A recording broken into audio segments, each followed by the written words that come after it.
Hey, what's up guys? I'm BTC. You may not have noticed it, but MCCREE got a hidden indirect buff recently that seems to be having a pretty major impact on the character.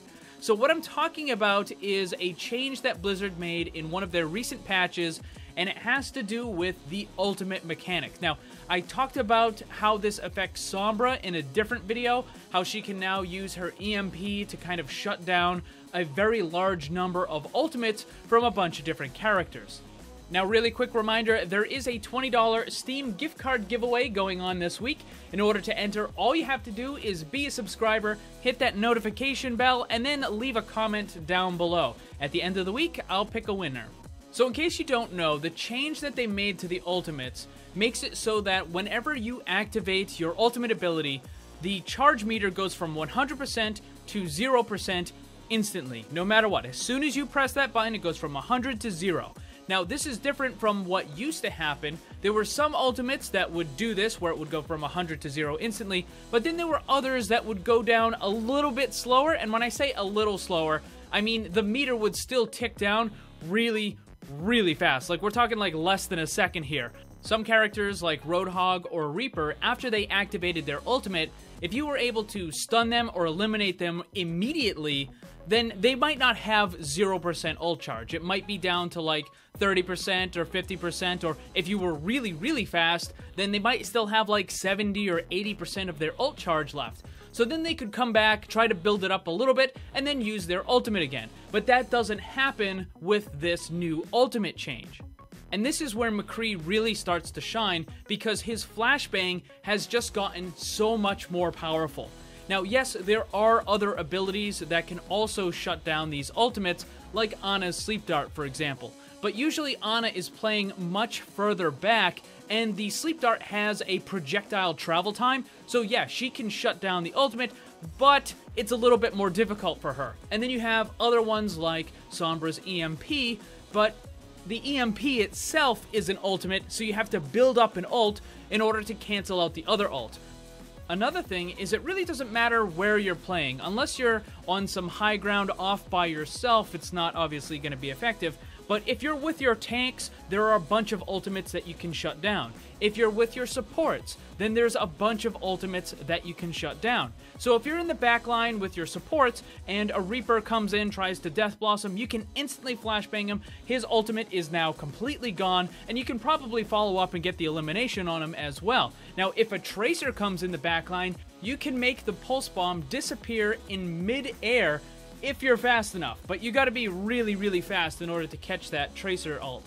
Or if you're playing more up toward the front line with your tanks, there's a whole bunch of enemy ultimates that you can shut down up there as well. If they have an Orisa, a Roadhog, a Reinhardt, all of these ultimates can be shut down with the flashbang, and unlike the old situation, they are now completely gone. They don't get a second chance. Like Reinhardt used to get that second chance. He would rear up, you hear him, get ready to bring the hammer down, you stun him, you eliminate him, do whatever, and then he would just come back and he would use his ult again. But now he can't do that anymore. When he does that really long windup where he's about to bring the hammer down, you hit him with the flashbang, his ult is gone. Another really powerful and punishing effect of all these changes is MCCREE can now basically completely prevent a mini diva from calling down her mech. Whenever she calls it down, if you get hit with the flashbang, then it will wipe away that ult charge. So you can do this to either just prevent her from calling the mech and then take her out right away, or if she's the last one on her team, you can prevent the mech call down, prevent her from getting away, and then you can take her out a little bit later, like maybe wait an extra 5 or 10 seconds, and get her really staggered with her team, and just force the enemy team to either attack with only 5, or they're going to have to wait even longer for their diva to respawn and come back. Now, remember how I said that Sombra can use her EMP to actually shut down the enemy ultimates? Well, if you're really fast, MCCREE can use the flashbang to shut down the EMP. Now, this is pretty much along the same level as using the flashbang to stop the Tracer ultimate. You know, trying to stop a Sombra who just appears out of nowhere and then uses EMP, you gotta be really fast in order to catch that. But if you do, that ultimate, the EMP, is gone. And now Sombra is gonna be in a whole lot of trouble. Now, there are certain ultimates that you cannot get rid of with the flashbang, like Genji's Dragon Blade or Soldier 76's Tactical Visor.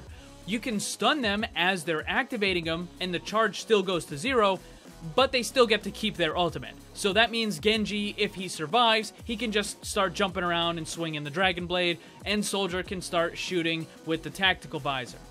Now, the really fast ultimates like Sombra and Tracer are going to be pretty difficult to interrupt, but then you have other ones like Orisa and Reinhardt, who have these really long kind of telegraphed wind-ups for their ultimates, and McCree can now very, very easily interrupt and just completely cancel those out. Now, there are some other ultimates that you can also cancel, like Hanzo and Junkrat, but usually those characters use their ultimates from a safe location that's pretty far away, so yeah, you technically can interrupt them, but the chances of you actually doing it are pretty low. Now, McCree has never been a bad character. He's always had very high damage output. The only problem was when we were in the kind of dive meta, he just couldn't survive, so you really couldn't use him at all. But now that we're seeing a lot more barriers from Reinhardt and Orisa, or both combined, McCree has a lot more space that he can use in order to deal the damage that he needs to do. Now, when you look at all of that, and you combine it with this new kind of incredibly powerful ultimate shutdown potential that he has, McCree is in a much better spot. Also, what's a character that you see in almost every single game? That's gonna be Mercy. She's always up in the air, flying around. It's really annoying trying to take her out while she's up there. Yes, it can be done by just normal shots, but McCree has one of the best tools in the game to knock that Mercy out of the sky. That High Noon locks on in like half a second, and once it does, that Mercy is done. So what do you guys think about these changes? Let me know in the comments. Also, don't forget to check out my Discord server. Follow me on Twitter, Instagram, all that stuff. The links are down below. Thanks for watching. Remember, always blame the controller, because it's never your fault. Also, special thanks to all my Patreon supporters for helping to make this all possible. If you'd like to see what kind of cool rewards you can get for supporting the channel, check the links on screen and down below.